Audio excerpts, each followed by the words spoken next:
నల్గొండ జిల్లాలో 2013లో చోటు చేసుకున్న హృదయ విదారక ఘటనపై కోర్టు శుక్రవారం కీలక తీర్పు వెలువరించింది. పౌర సమాజాన్ని కుదిపివేసిన ఈ కేసులో 11 ఏళ్ల బాలికపై పాశవికంగా అత్యాచారం చేసి ఆమెను హత్య చేసి కాలువలో పడేసిన నిందితుడు మహమ్మద్ ముక్రంను కోర్టు దోషిగా నిర్ధారించింది. ఈ కేసు వెలుగులోకి వచ్చాక నల్గొండ 1 టౌన్ పోలీస్ స్టేషన్లో మృతురాలి తండ్రి ఫిర్యాదు మేరకు పీఓసీఎస్ఓ చట్టం సెక్షన్ 6తో పాటు వివిధ సెక్షన్ల కింద కేసు నమోదు చేసి దర్యాప్తు పూర్తి చేసిన పోలీసులు అభియోగ పత్రాన్ని కోర్టులో దాఖలు చేశారు. Additional sessions judge come ఎస్సీ/ఎస్టీ special court case విచారణ అనంతరం నిందితుడికి మర్డర్ కేసులో మరణశిక్ష విధిస్తూ 1,10,000 జరిమానా విధించారు.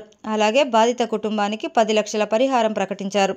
ఈ తీర్పుపై స్పందించిన జిల్లా ఎస్పీ చరణ్ చంద్ర పవార్ గారు, చట్టం ముందు ఎవరు చిన్నవారు కాదు, నేరం చేసిన వాడు ఎవరైనా సరే శిక్ష తప్పదు.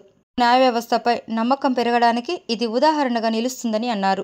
ఈ కేసును శుద్ధమైన సాక్ష్యాధారాలతో కోర్టులు సమర్థంగా నడిపిన పోలీసు అధికారులు మరియు ప్రాసిక్యూషన్ బృందాన్ని జిల్లా పోలీస్ కార్యాలయంలో సన్మానించారు.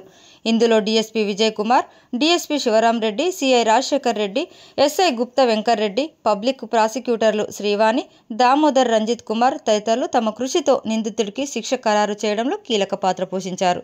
మృతురాలి కుటుంబ సభ్యులు న్యాయం జరిగిందని భావిస్తూ పోలీసులకు మరియు న్యాయ వ్యవస్థకు తమ కృతజ్ఞతలు తెలిపారు.